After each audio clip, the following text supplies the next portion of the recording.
Ben Shapiro spoke out about how it is Trump's fault in a sense, or it is the discussion around Trump that is to blame for the Democrats surging in the polls. So I want to read through this Twitter thread that he put out. And it's interesting because obviously Ben Shapiro is someone who's on the right. So when he puts this out to his conservative audience, it's significant because it's likely not what they want to hear. So the Republicans are losing steam in the 2022 election. This is reading from Ben Shapiro's Twitter. There are some reasons for this, the Democratic upswing in the wake of Dobbs being the most obvious factor, but there's something else going on here that represents a deeper problem for the Republican Party. The GOP is miscalibrating the very nature of the American political scene right now, based on a myth. In fact, the entirety of American politics is based on dueling versions of the same false mythology, the mythology of the emerging Democratic minority majority. Democrats, and I'll respond to all this at the end, Democrats have banked on this myth since 2012, believing that it excuses their cultural and economic excesses. This is untrue and has led them into an electoral box canyon as many minorities turn away from their woke progressive outreach. Again, I'll respond to that in a second.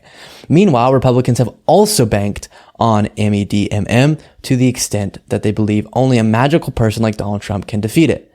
This means that when Trump is attacked, Republicans immediately return to making him the centerpiece of the conversation, and this harms them electorally, as every poll is now showing. So, to the point of the, as he called it, mythology of the emerging Democratic minority majority.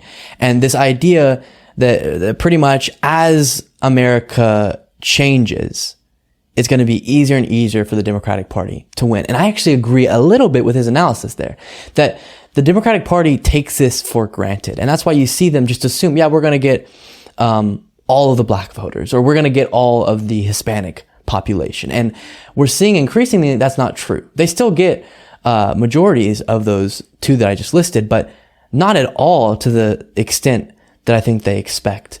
And obviously Trump got more in a lot of minority communities than previous Republicans had gotten.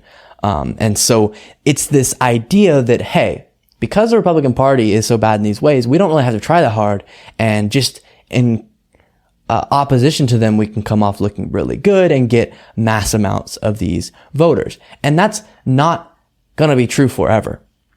And we're already seeing it not be true right now. And that's why I don't think that you can just bank on changing populations or whatever it is, the younger population coming into voting power. You can't just bank on that as your political future. You have to propose a really good platform yourself and then do a really good job branding and marketing it. And that's what the Republican Party does well, is the last two things. To me, they propose a horrible platform, but they brand and market their platform and their party as something that it really isn't, and it does appeal to some people, shockingly. And so in my mind, what the Democratic Party has to do is stop taking any group for granted and really build a platform that is appealing to people because it's appealing to people, not because it's in contrast to a really bad Republican Party. But then to the point about focusing on Trump, absolutely true. They have this feeling of Trump is the guy we have to get behind because he was able to defeat this Democratic majority in our country magically, as Ben Shapiro said. I think that's true because Trump is someone who now is politically toxic. Even though he still has a massive base of support, he is politically toxic among the general public. And so I think the more that the midterms are made about, of course, things like abortion, of course, things like the economy, but also about Trump and his anti-democratic actions, the better the Democratic Party is off in those midterms. And so his analysis there, even though often Ben Shapiro is very dishonest, is correct. The emphasis on necessarily the Democratic Party being this big woke mob now, I don't think is true. Here's what I see. The Democratic Party actually doesn't subscribe to that so much.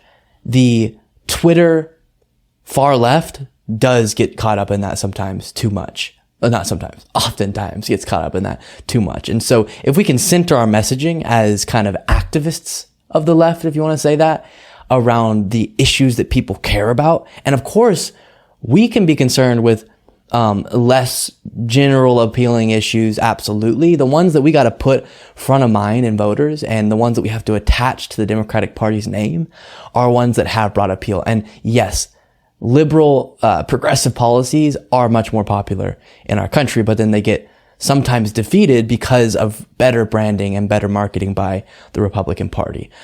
So interesting moment there from Ben Shapiro, telling his audience that, hey, Trump actually might be part of the issue about why the Democratic Party is seeing an upswing in midterm polls. And just to kind of cap off this segment, I didn't know really where to include this, but it's an interesting thing that attaches a little bit to why Democratic candidates are getting boosts in the polls, and I'll just play this for you. Talk about Dobbs, Debbie, because this chart from the New York Times, I'm hoping we can bring it up. It shows the uptick in women who are registering to vote in 10 states following the Supreme Court decision to overturn Roe. On average, since the decision, women in these states have made up 55% of newly registered voting. Before the ruling, men were outpacing women when it comes to voter registration.